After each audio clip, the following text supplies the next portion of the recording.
Hello guys, അപ്പം നമ്മൾ വയനാട് വീട്ടിൽ പോവാണ്. അപ്പം നമ്മളിപ്പോൾ സാറ്റലൈറ്റ് ബസ് സ്റ്റാൻഡിലാണ്. നമുക്കങ്ങനെ ബസ് കിട്ടി, നമ്മൾ യാത്ര തുടങ്ങി. ഇനി നമുക്ക് വയനാട് ചെന്നിട്ട് കാണാം. അപ്പോൾ ഗായ്സ്, ഇപ്പോൾ സമയം 2 മണിയായി. ഇത് കർണാടക കേരള ബോർഡറിലാണ് നമ്മളിപ്പോൾ. കാട്ടിൽ ഇപ്പോൾ കയറ്റത്തില്ല, ഒരു 6 മണിയാവണം ഇനി കയറ്റണമെങ്കിൽ. അപ്പോൾ ശരി. അപ്പോൾ ഗായ്സ്, ഇപ്പോൾ സമയം രാവിലെ 6 മണിയായി. ഇപ്പോഴാണ് നമ്മളിപ്പോൾ കാട്ടിലൂടെ പോകുന്നത്. അന്നേരം 6 മണിക്കേ തുറക്കത്തുള്ളൂ. അപ്പം നമ്മളിങ്ങനെ രാവിലെ കാട്ടിൽ കൂടെ പൊയ്ക്കൊണ്ടിരിക്കുകയാണ്. അപ്പോൾ നേരം വെളുത്തിട്ട് കാണാം. അപ്പോൾ ഗായ്സ്, അങ്ങനെ ഒരു സമയം ഒരു 7 മണി 7:15 ആയി. നമ്മൾ സുൽത്താൻ ബത്തേരിക്ക് പൊയ്ക്കൊണ്ടിരിക്കുകയാണ്. നമ്മൾ സുൽത്താൻ ബത്തേരി ഇറങ്ങിയിട്ട് വേണം നമുക്ക് വീട്ടിലേക്ക് പോവാൻ. അപ്പോൾ അങ്ങനെ സുൽത്താൻ ബത്തേരി എത്തി. ഇതാണ് സുൽത്താൻ ബത്തേരി സ്റ്റാൻഡ്. നമ്മളിവിടെ ഇറങ്ങി. നമ്മൾ എന്നിട്ട് അടുത്ത ബസ്സിൽ കയറി. നമ്മൾക്ക് പുൽപ്പള്ളിക്ക് പോകാൻ വേണ്ടിയിട്ടുള്ള ബസ്സിൽ കയറി നമ്മൾ പൊയ്ക്കൊണ്ടിരിക്കുകയാണ്. നമ്മൾ നല്ല കാടിൻ്റെ വ്യൂ ആണിത്, നമ്മുടെ അവിടെ ഉള്ള.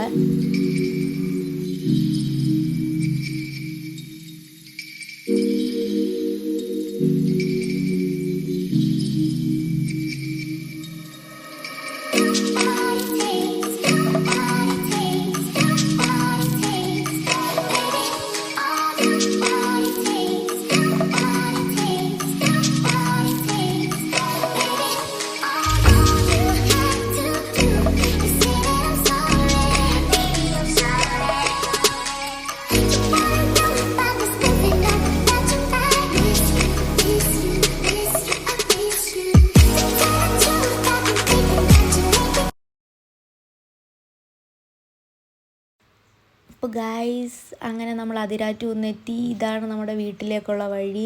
വീട്ടിലേക്ക് പോകുന്ന വഴിയാണിത്. നമ്മൾ ഈ വഴി നേരെ മുകളിലോട്ട് കയറണം. എന്നിട്ട് നമ്മളിപ്പോൾ എത്തും. ഇതാണ് നമ്മുടെ വീടിൻ്റെ വഴി. എന്നെല്ലാം നമ്മുടെ സ്ഥലമാണ്. നമ്മുടെ ഒരു മരത്തിൽ നല്ല ചുമന്ന ഇലയൊക്കെ പിടിച്ചിരിക്കുന്നു. അപ്പോൾ ഇത് നമ്മുടെ വീട്ടിലേക്ക് നടന്നു പോകുന്ന വഴിയാണ്. ഇങ്ങനെ ഏട്ടൻ നടന്നു പോന്നു.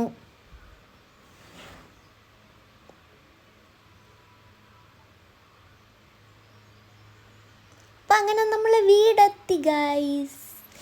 ഇതാണ് നമ്മുടെ കുഞ്ചുടു. കുഞ്ചുടു കണ്ട എന്നെ കണ്ട് ഓടി വരുന്നേ. ഇതാണ് നമ്മുടെ വീട്. നമ്മുടെ ആട്ടുംകുട്ടികൾ, നമുക്ക് 2 ആട്ടുംകുട്ടി പ്രസവിച്ച് മുട്ടനാടാണ് കേട്ടോ. അപ്പോൾ ഇങ്ങനെ ഇരിക്കുകയാണ്. കണ്ടോ കുഞ്ചുടു? കുഞ്ചുടു നമ്മുടെ വട്ടിക്കുട്ടിയാണ്. ആട്ടുംകുട്ടി ഓടി വരുന്ന. ഇതൊക്കെ അച്ഛൻ്റെ ചെടികളാണ്. ഇപ്പോൾ നല്ല വെയിലായി ഇവിടെ. ഇപ്പം ഫുള്ള് വെയിലാണ്, ചൂടായി വരുന്നു. അപ്പോൾ ബൈ.